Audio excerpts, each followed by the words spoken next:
আমন্ত্রণ দেশ জনপদ লাইভের সঙ্গে আছে আমি ইশিকা আজিজ। জুলাই আগস্টে বৈষম্য বিরোধী ছাত্র আন্দোলন চলাকালে গণহত্যার অভিযোগে গ্রেপ্তার মন্ত্রী প্রতিমন্ত্রীদের হাজির করা হচ্ছে আন্তর্জাতিক অপরাধ ট্রাইব্যুনালে। সেখানে আছেন সহকর্মী সাবরিনা মজুমদার। সরাসরি চলে যাচ্ছি তার কাছে। সাবরিনা, আপনার কাছে সর্বশেষ কি তথ্য রয়েছে জানাবেন? ইশিকা, আপনি যেমনটি জানেন যে নির্ধারিত তারিখ অনুযায়ী আজকে তৃতীয়বারের মতো আওয়ামী লীগের যে নেতাকর্মীরা যারা জুলাই আগস্ট গণহত্যার সাথে সংযুক্ত ছিল, সম্পৃক্ত ছিল, তাদেরকে আজকে আন্তর্জাতিক অপরাধ ট্রাইব্যুনালে হাজির করার কথা রয়েছিল এবং সেই প্রেক্ষিতেই আজকে আওয়ামী লীগের নেতাকর্মী সহ দুই উপদেষ্টা, সচিব এবং পুলিশের যে কর্মকর্তা তাদের সব মিলিয়ে 19 জনকে আন্তর্জাতিক অপরাধ ট্রাইব্যুনালে হাজির করা হয়েছে।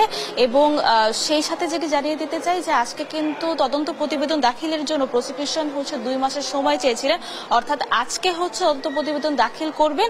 এবং তবে চিফ প্রসিকিউটরের সাথে অথবা প্রসিকিউশন টিমের সাথে যে কথা বলেছি সেটি হচ্ছে আজকে হয়তোবা শুনানিতে তারা আরো কিছু সময় চাইবেন।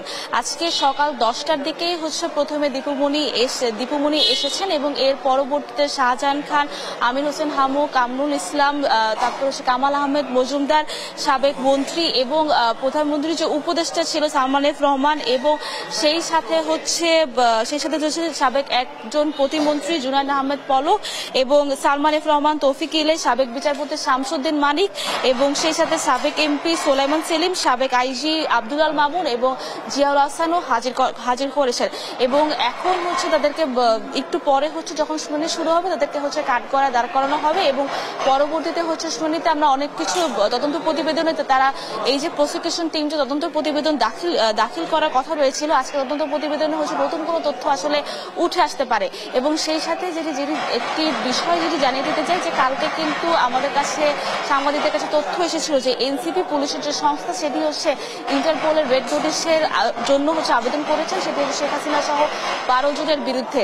তো আজকেও সেটি একটি মামলা উঠতে পারে এবং মামলা উঠার পর আসলে হয়তো তদন্তের কোনো নতুন তথ্য আমরা জানতে পারবো। যেমনটি আগে ক্ষেত্রে আমরা যেটি জানতে পেরেছিলাম যে আব্দুল আল মামুনের ফোন সেটি উদ্ধার করা যায়নি এবং সেটির ক্ষেত্রে কিন্তু চিফ প্রসিকিউটর বলেছিলেন যে তার ফোন উদ্ধারের কাজ চেষ্টা চালানো হচ্ছে। এবং সেই সাথে বিভিন্ন মন্ত্রীরা যখন এসেছেন তারা কিন্তু এর মধ্যে জুনায়দ আহমেদ পলক যেটি জানিয়েছেন যে জুনায়দ আহমেদ পলক যখন তাদেরকে নিয়ে যাওয়া হচ্ছিল তখন কিন্তু তিনি বলেছেন যে এখানে আর থাকা যাচ্ছে না। এবং সেই সাথে যখন শাহজাহান খান তিনি কিন্তু এই দুইবার যে আসা হয়েছিল আন্তর্জাতিক অপরাধ ট্রাইব্যুনালে, সেই সময় তিনি কোনো কিছু তার নিজের কথা ব্যক্ত করেনি, কিন্তু আজকে কিন্তু তিনি বলেছেন যে যেভাবে রাজাকারদের আনা হয়েছে রাজাকারদের তারা সাজা দিয়েছিলেন এবং সেই কারণেই তাদেরকে আজকে আন্তর্জাতিক অপরাধ ট্রাইব্যুনালে আনা হয়েছে।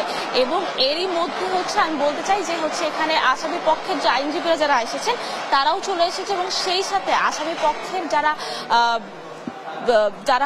আসামি পক্ষের আইনজীবীদের সাথে যারা ছিলেন এবং আসামিদের সাথে যারা যুক্ত ছিলেন তারাও ইতিমধ্যে আন্তর্জাতিক অপরাধ ট্রাইব্যুনালে একটু হাজির করছে এবং আসামি পক্ষের আইনজীবীরা তারা কাঠগড়ায় তারা এই শুনানির জন্য এজলাসে চলে যাচ্ছেন এবং সেই সাথে একটু পরে প্রসিকিউশন টিমও চলে যাবেন।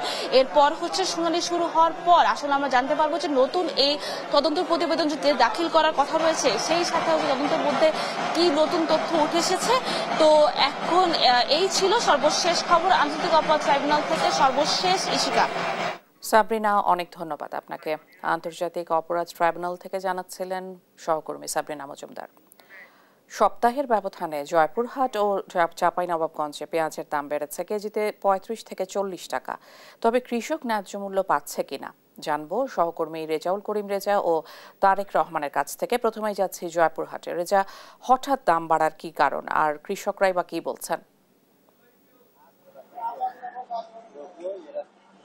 ধন্যবাদ ইশিকা। আমি এখন দাঁড়িয়ে আছি জয়পুরহাটের নতুন হাট। এটা উত্তরবঙ্গের একটা অনেক বড় হাট বলা যায় এবং এই হাটে কিন্তু প্রতিদিনই এই জয়পুরহাট জেলা এবং আশপাশের যে বিভিন্ন ব্যবসায়ীরা এবং খুচরা পাইকারি বিক্রেতারা তারা কিন্তু এখান থেকে প্রতিদিনই পেঁয়াজ কিনে নিয়ে যান এবং পাশাপাশি অন্য যে কাঁচা সবজিও কিন্তু এখান থেকে সরবরাহ হয়। তো আজকের যে পেঁয়াজের বাজার আমি এখানে এসে যেটা শুনেছি যে তারা পাইকারি 55 টাকা পর্যন্ত প্রতি কেজি বিক্রি করতেছে এবং তারা যেটি জানিয়েছেন যে এই গত প্রায় 1 মাস আগে থেকে এই স্থানীয় যে পেঁয়াজ যারা চাষিরা যারা উৎপাদন করে তারা কিন্তু সেই পেঁয়াজগুলো বিক্রি করে শেষ করেছে। তখন কিন্তু মোটামুটি এই 4-5 দিন আগেও কিন্তু 1 মাস আগে শেষ হলো স্থানীয় পেঁয়াজ, 4-5 দিন আগেও কিন্তু পেঁয়াজ 35 টাকা কেজি দরে পাইকারি বিক্রি হয়েছে। কিন্তু হঠাৎ করে 4-5 দিনের ব্যবধানে আজকে পেঁয়াজ 55 টাকা বিক্রি হচ্ছে। খুচরা বাজারে হয়তো তারও বেশি, হয়তো আরো 4-5 টাকা বেশিতে খুচরা বাজারে বিক্রি মানে করছে খুচরা বিক্রেতারা। তো আমি একজন এখানকার আড়তদার, তার সঙ্গে একটু কথা বলে জানতে চাই যে আসলে আপনারা তো পেঁয়াজের ব্যবসা নিয়মিত করেন, তো হঠাৎ করে দাম বাড়ার কারণটা কি? হঠাৎ করে দাম আমরা এগুলো বাইরে থেকে নিয়ে আসি, আর নিয়ে আসার কারণে আমরা কেজিতে 50 টাকা বা 1 টাকা লাভে বিক্রি করি আরো, ঠিক আছে। আর এগুলো সম্পূর্ণ কুষ্টিয়া এবং ফরিদপুর, রাজশাহী, বানেশ্বর বা নাটোর জেলা থেকে নিয়ে আসি। এখান থেকে নিয়ে এসে আমরা গাড়ি খরচা বাদ দিয়ে 1 টাকা 58 লাভে আমরা এগুলো আড়তদার হিসেবে বিক্রি করি। মূলত পেঁয়াজের বাজার বেশি। তো ধন্যবাদ। তো এখানে কিন্তু প্রায় জয়পুরহাট জেলাতে এবং আশপাশে কিন্তু এই পেঁয়াজের বাজার থেকে এই আড়তদারদের কাছ থেকেই কিন্তু এই পেঁয়াজগুলো সরবরাহ হয়। তো এখানে যেটি প্রশাসনের তদারকি জন্য এবং প্রশাসন আজকে কিন্তু স্থানীয় জেলা প্রশাসনের উদ্যোগে এখানে যে আজকে কিন্তু এই যে পেঁয়াজের বাজার বা বাজার মনিটরিং ব্যাপারে কিন্তু মিটিং চলছে এই মুহূর্তে। তারা কিন্তু অধিকাংশ আড়তদার এখানে তারা ওই যে জেলা প্রশাসকের কার্যালয়ে মিটিং এ গিয়েছে। তো আর একটা বিষয় যে এখানকার যে কৃষকরা যেটি জানিয়েছেন যে কৃষকরা পেঁয়াজ উৎপাদনের পরপরই কিন্তু বাজারে যে কাঁচা যেহেতু বাজারে বিক্রি করে এবং বিক্রি করে কিন্তু তারা তারপরে স্থানীয় যে পেঁয়াজ মানে কৃষকরা উৎপাদন করে সেই পেঁয়াজগুলো কিন্তু আর নেই। তো এখন যেটা পেঁয়াজ আছে সেটা হচ্ছে যে ফরিদপুর, নাটোর, পাবনা, কুষ্টিয়া বিভিন্ন জায়গা থেকে সে পেঁয়াজগুলো সরবরাহ করছে এবং প্রতিদিনই আড়তদাররা যেটা বলছেন যে আমাদের যেরকম দামে কিনছি সেরকম দামে বিক্রি করছি, 1 টাকা বা 2 টাকা সীমিত লাভে তারা আড়তদাররা মানে স্থানীয় বাজারে প্রতিদিন বিক্রি করে। তারা যেমন দামে কিনে তেমনটি বিক্রি করে। তো এই ছিল আমার জয়পুরহাট থেকে পেঁয়াজের বাজারের পরিস্থিতি নিয়ে সর্বশেষ। আমি এখন চাঁপাইনবাবগঞ্জে তারেকের কাছে চলে যাব। তারেক, আপনি জানাবেন। ধন্যবাদ রেজাউল করিম। আপনার সঙ্গে সঙ্গে আমি যদি বলতে চাই, কিছুক্ষণ আগে কিন্তু আমার সঙ্গে কয়েকজন কৃষকের কথা হচ্ছিল যারা পেঁয়াজ উৎপাদন করেছিলেন এই মৌসুমে। তারা বলছিলেন কি যে তাদের যেহেতু পেঁয়াজ উঠে গেছে তারা কিন্তু অল্প দামে অর্থাৎ 20 থেকে 25 টাকা কেজি দরে তারা কিন্তু আড়তদারদের কাছে বিক্রি করেছে। কিন্তু আড়তদারদের হাত ঘুরে এখন খোলা বাজারে প্রতি কেজি পেঁয়াজ বিক্রি হচ্ছে 65 থেকে 70 টাকা, কোনো কোনো ক্ষেত্রে 60 টাকা কেজি দরে। আমাকে কৃষকরা জানিয়েছিলেন, তারা বলছিলেন যেহেতু পেঁয়াজ উঠে গেছে তাদের ঘরে রাখার মতো কোনো সুযোগ নাই, পেঁয়াজ তারা যে ঘরে রাখবে সে কিন্তু সুযোগ ছিল না, এই জন্য তারা কিন্তু পেঁয়াজ বিক্রি করতে বাধ্য হয়েছে। তাদের দাবিকে বাজার মনিটরিং না করা এবং বাজারে যে যাদের দায়িত্ব বাজার মনিটরিং করা তারা মনিটরিং না করার কারণে কিন্তু হঠাৎ করে পেঁয়াজের দাম বৃদ্ধি পেয়েছে। বিশেষ করে 4 থেকে 5 দিনের মধ্যে কিন্তু পেঁয়াজগুলোর দাম হঠাৎ করে বেড়ে গেছে। আমার সঙ্গে কথা হচ্ছিল চাঁপাইনবাবগঞ্জ জেলা যে বিপণন কর্মকর্তা আছে তার সঙ্গে। তিনি আমাদেরকে জানিয়েছেন যে বাংলাদেশের বেশ কয়েকটি জেলাতে পেঁয়াজ সংরক্ষণের জন্য মডেল ঘর নির্মাণ করা হলেও চাঁপাইনবাবগঞ্জে মডেল ঘর নির্মাণ করা হয়নি। সেক্ষেত্রে কিন্তু কৃষকরা পেঁয়াজ বিক্রি করতে বাধ্য হয়েছে কম দামে। এক্ষেত্রে চাঁপাইনবাবগঞ্জের যারা আড়তদার আছে তারা কিন্তু একসঙ্গে পেঁয়াজগুলো তারা কিন্তু কিনে নিয়েছিলেন অল্প দামে এবং তারা কিন্তু অনেকে কিন্তু ধরে রেখে তারা কিন্তু বাজারজাত করছেন এই পেঁয়াজগুলো। আমরা যদি আপনাকে আরেকটু বলতে চাই, আড়তদারদের সঙ্গে কথা হয়েছিল, আড়তদাররা যেটা বিষয়টি বলছিলেন কি যে তারা যে পেঁয়াজগুলো কিনেছেন তারাও কিন্তু ধরে রাখতে পারছে না, অনেক পেঁয়াজ কিন্তু পচে নষ্ট হয়ে যাচ্ছে। অর্থাৎ চাঁপাইনবাবগঞ্জে পেঁয়াজ সংরক্ষণের যদি কোনো ব্যবস্থা থাকতো তাহলে কিন্তু যারা কৃষক আছে একেবারে মাঠ পর্যায়ে তারা কিন্তু লাভবান হতে পারত। তবে স্থানীয় যে বিষয়টি বারবার বলছেন, কৃষি বিভাগ বলেছেন, কৃষকরা বলছেন যে চাঁপাইনবাবগঞ্জে অন্ততপক্ষে কৃষকরা যেন লাভবান হতে পারে, সেক্ষেত্রে কিন্তু অবশ্যই মডেল ঘর নির্মাণ করার জন্য তারা কিন্তু দাবি জানিয়েছেন। সেক্ষেত্রে তাহলে তারা কৃষকরা কিন্তু লাভবান হতে পারবে। যে ইসিকা, এ ছিল আমার কাছে চাঁপাইনবাবগঞ্জ থেকে পেঁয়াজের বাজার নিয়ে সর্বশেষ পরিস্থিতি। তারেক, অনেক ধন্যবাদ আপনাকে। জাতীয় সংসদের এলডি হলে আজ ফের ঐকমত্য কমিশনের সাথে বৈঠকে বসবে বিএনপি।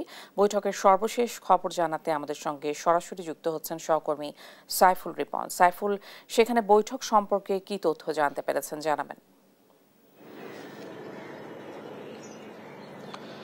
আজকের বৈঠকটি কিন্তু নির্ধারিত সময়ে বেলা 11টায় শুরু হয়েছে এবং এই বৈঠকটি মূলত গেল 17 তারিখে যেই দ্বিতীয় দফার যে বৈঠক শুরু হয়েছে জাতীয় ঐকমত্য কমিশনের, সেই বৈঠকেরই ধারাবাহিকতা। এবং গেল বৈঠকে বেশ কিছু বিষয়ে বিএনপির পক্ষ থেকে যেমন তাদের পর্যালোচনার কথা বলেছে, যে 166টি পয়েন্টে সংস্কারের বিষয়ে বিএনপি তাদের মতামত দিয়েছে, সেই মতামতগুলো মিসলিড হচ্ছে এমন ধরনের কিন্তু অভিযোগ করা হয়েছে। কারণ বিভিন্ন সংস্কার প্রস্তাবের বিষয়ে যেই ধারাগুলো আছে,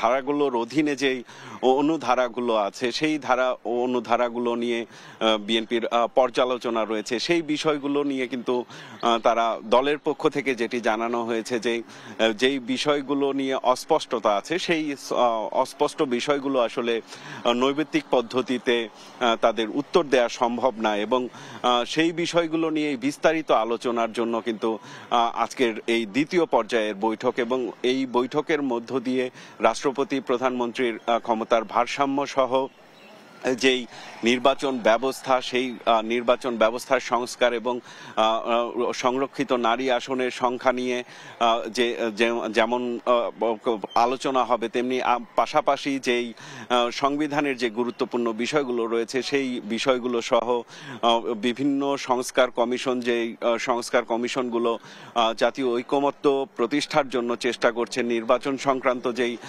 সংস্কারগুলোর চেষ্টা করছে, সেই নির্বাচনের সংস্কার সহ অন্যান্য সংস্কারের বিষয়ে আরো বিস্তারিত আলোচনার জন্য বিগত বৃহস্পতিবার যেই আলোচনাগুলো হয়েছে, সেই আলোচনাগুলোর উপর ভিত্তি করে দলীয় ফোরামে বিএনপি যেই সিদ্ধান্ত নিয়েছেন, সেই সিদ্ধান্তগুলো কিন্তু আজকে এই ঐকমত্য কমিশনে জানানো হবে এবং দলীয় অবস্থান পরিষ্কার করা হবে, এবং এর মধ্য দিয়েই আলোচনা এগিয়ে যাবে এবং ঐকমত্য প্রতিষ্ঠার চেষ্টায় রয়েছে বিএনপি, এমনটি কিন্তু জানিয়েছেন দলটির স্থায়ী কমিটির সদস্য সালাউদ্দিন আহমেদ। এবং তিনি যেটি বলেছেন, যে সংস্কারের বিষয়ে বিএনপি যেমন শুরু করেছে, যে সংস্কারের প্রস্তাবনা বিএনপি প্রথম তুলে এনেছে, এই বিষয়টি যেমন বিএনপির পক্ষ থেকে দাবি করা হচ্ছে, এবং যে কোনো সংস্কারে জাতীয় ঐকমত্য প্রতিষ্ঠার জন্য বিএনপি সব ধরনের সহযোগিতা বিএনপির পক্ষ থেকে অন্তর্বর্তী সরকারকে করা হবে, এমন প্রত্যয় কিন্তু আজকেও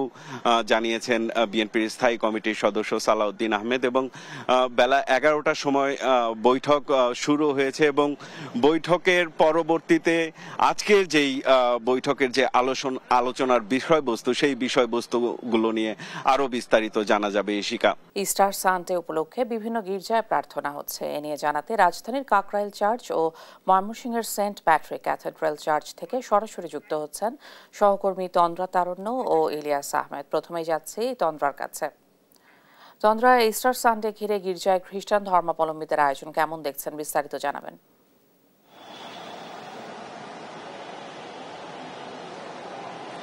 খ্রিস্টান ধর্মাবলম্বীদের কিন্তু আজকের দিনটি অনেক বেশি গুরুত্বপূর্ণ একটি দিন, এবং আজকের দিনে কিন্তু তাদের ধর্মমতে এবং খ্রিস্টান ধর্মমতে যদি আমি একটু বলি, যে তারা বলেন যে যীশু খ্রিস্টের পুনরুত্থান দিবস কিন্তু আজকে, এবং এই দিনটি কিন্তু আজকের দিনটি হচ্ছে অনেক বেশি সংবেদনশীল এবং আনন্দের একটি দিন খ্রিস্টান ধর্ম যারা পালন করেন তাদের জন্য।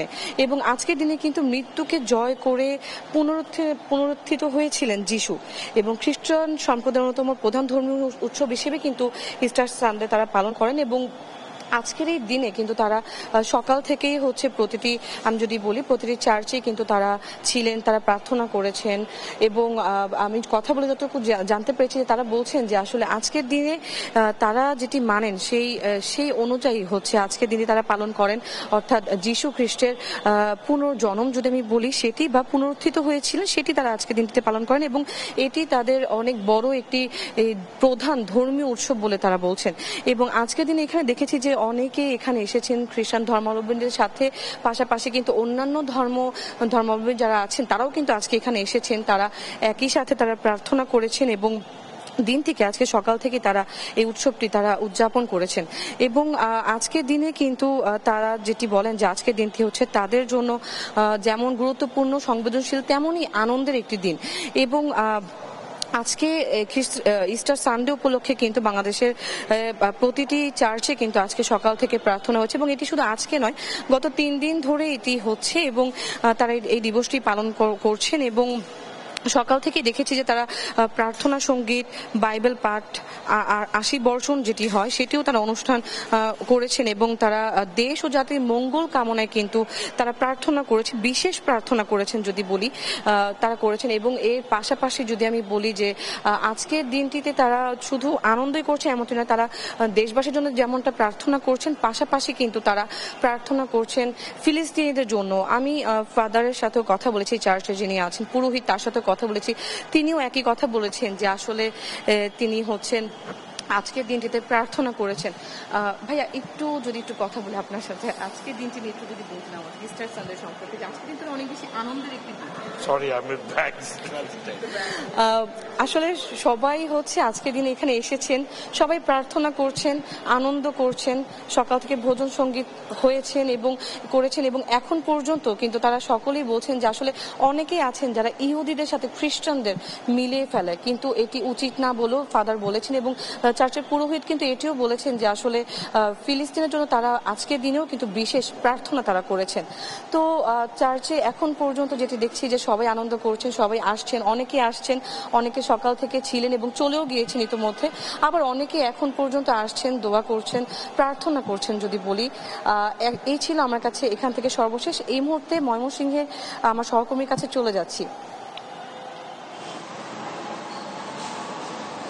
খ্রিস্টান ধর্মাবলম্বীদের সবচেয়ে বড় উৎসব দুইটি, অর্থাৎ একটি হচ্ছে বড়দিন, দ্বিতীয়টি ইস্টার সানডে, অর্থাৎ আজকে সেই দিনটি পালিত হচ্ছে। আমরা দেখেছি ময়মনসিংহের খ্রিস্টান ধর্মাবলম্বী যারা রয়েছেন তারা কিন্তু নানা আয়োজনের মধ্য দিয়ে এই দিনটি পালন করার চেষ্টা করছেন। অর্থাৎ আমি এখন রয়েছি সাধু পেট্রিকের ক্যাথেড্রাল গির্জায় রয়েছি। এখানে সকাল 9টায় বিশেষ প্রার্থনা অনুষ্ঠিত হয়ে সকাল 11টা পর্যন্ত কিন্তু চলে। অর্থাৎ এই বিভাগীয় শহর ময়মনসিংহে যত খ্রিস্টান ধর্মাবলম্বী রয়েছেন তারা কিন্তু একে একে এখানে এসে প্রার্থনা সামিল হন। অর্থাৎ তারা বলছেন যে দেশ ও জাতির মঙ্গল কামনায় কিন্তু তারা আজকে এই দিনটি পালন করেছেন। এবং আমরা দেখেছি সকাল থেকেই এই সাধু পেট্রিকের ক্যাথেড্রাল গির্জায় কিন্তু মানুষের উপস্থিতি একেবারেই চোখে পড়ার মতো ছিল এবং প্রত্যেকেই কিন্তু তাদের ছোট ছোট ছেলে মেয়ে এবং পরিবারের সকলকে নিয়েই কিন্তু একেবারেই সেজে গুজে এই প্রার্থনা কেন্দ্রে এসেছিলেন এবং তারা প্রার্থনা করেছিলেন। এখানে কিন্তু ফাদার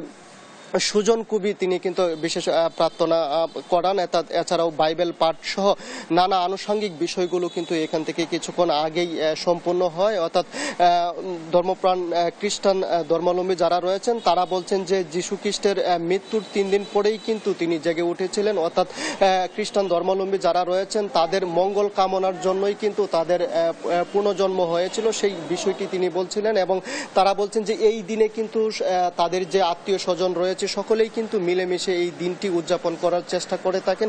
এবছরও কিন্তু তাদের মধ্যে ব্যাপক উৎসাহ উদ্দীপনা আমরা লক্ষ্য করেছি। একজন সিস্টার রয়েছেন সাধু পেট্রিক ক্যাথেড্রাল গির্জার, আমরা জানতে চাই এই দিনটি কিভাবে উদযাপন করা হচ্ছে। এই দিনটা হলো আমাদের প্রভু যীশু খ্রিস্টের পুনরুত্থান দিন।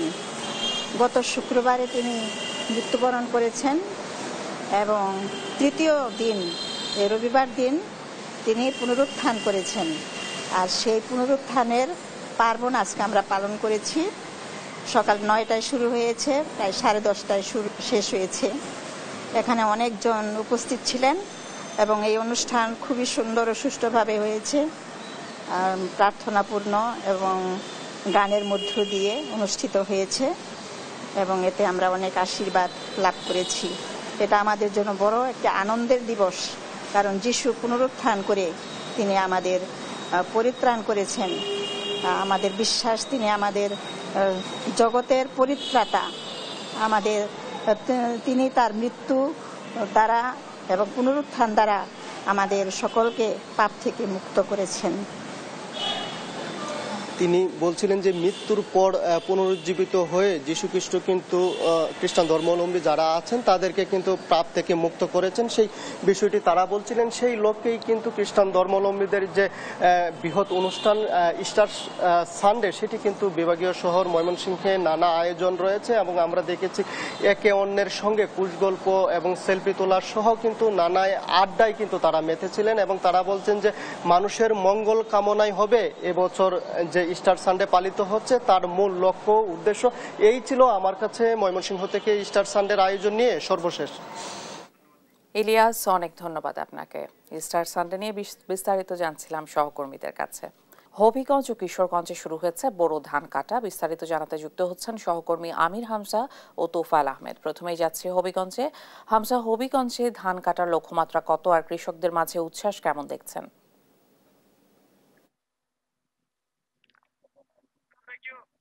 ইশিকা, আসলে এই যে বুড়ো মৌসুমের শুরুতে অর্থাৎ বুড়ো আবাদের শুরুর সময় কিন্তু তীব্র খরার কারণে কৃষকরা অনেকটা দুশ্চিন্তায় ছিলেন যে এবছর কি ধানের ফলন ভালো হবে কিনা। তবে যদিও খরা ছিল তবুও কিন্তু আসলে কৃষকরা যে এখন ধান কাটার সময় তারা কিন্তু অনেকটাই খুশি রয়েছেন, কারণ মোটামুটি যেমনটা প্রত্যাশিত ছিল তার চেয়ে কিছুটা কম হয়েছে, তবে তারা আসলে এটাতে আসলে তারা খুশি এমনটা কিন্তু বলছেন। আমি হবিগঞ্জের বিভিন্ন হাওরে ঘুরেছি, সেখানে দেখেছি আসলে ইতিমধ্যে কিন্তু প্রত্যেকটি হাওর এই কিন্তু ধান কাটা শুরু হয়ে গেছে এবং সেই ধান নিজের ঘরে তুলতে কৃষানীরা ব্যস্ত সময় পার করছেন এই সময়টাতে।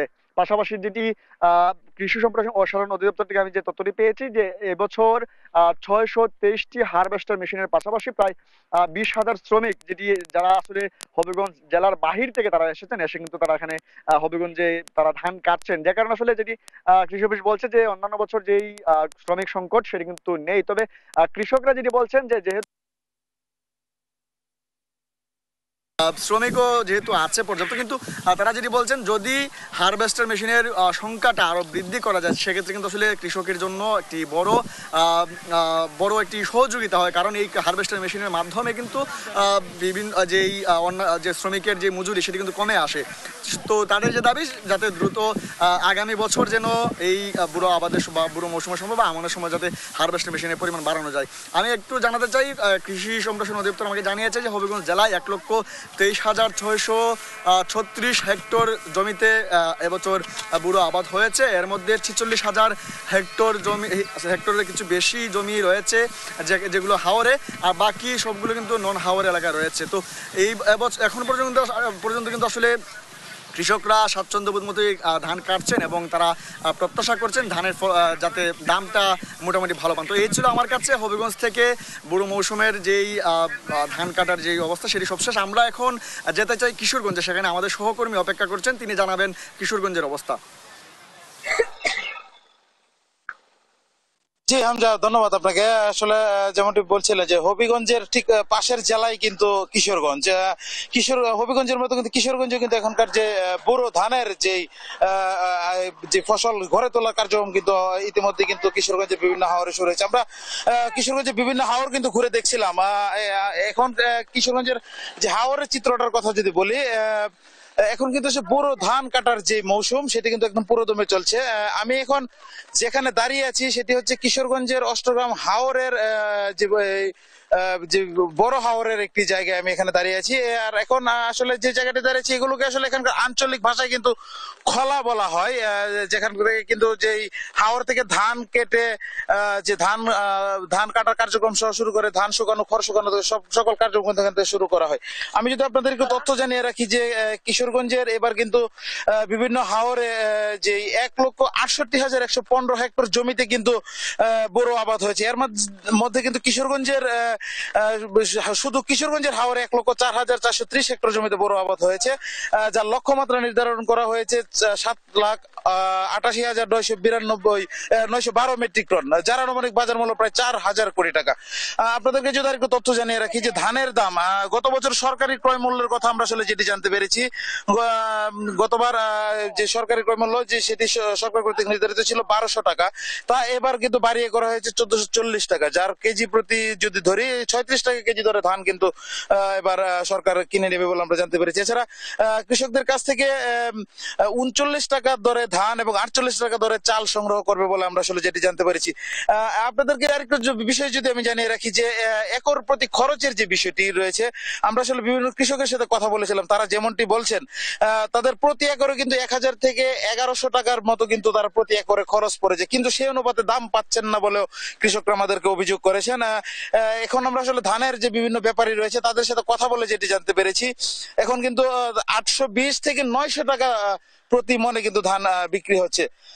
আমরা আসলে এই ফসল রক্ষার যে বড় যে ধান সেটি রক্ষাই যদি আমরা একটু কথা বলি, যে আমরা কথা বলেছিলাম পানি উন্নয়ন বোর্ডের সাথে, তারা 150 কিলোমিটার 129টি বাঁধ কিন্তু নির্মাণ করেছে এই ফসল রক্ষায়।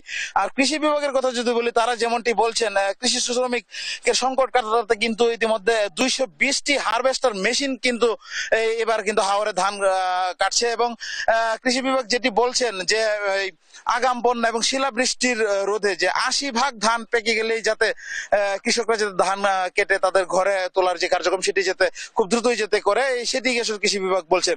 তো সবকিছু মিলিয়ে কৃষকরা আসলে যেমনটি বলছেন ধানের আশানুরূপ দাম আসলে তারা পাচ্ছেন না। তো এই সরকার যদি এই বিষয়টিতে যদি একটু নজর দেয় তাহলে কৃষকরা তাদের যে বড় ধানের যেই ফসলটিকে ঘিরে এখানকার হাওরের মানুষের যে সারা বছরের স্বপ্ন সেটি পূরণ করতে পারবে বলে জানিয়েছেন। তো এই ছিল আমার কাছে সর্বশেষ কিশোরগঞ্জের হাওর থেকে। ইশিকা। তোফায়েল, অনেক ধন্যবাদ আপনাকে। বোরো ধান কাটা নিয়ে বিস্তারিত জানছিলাম সহকর্মীদের কাছে।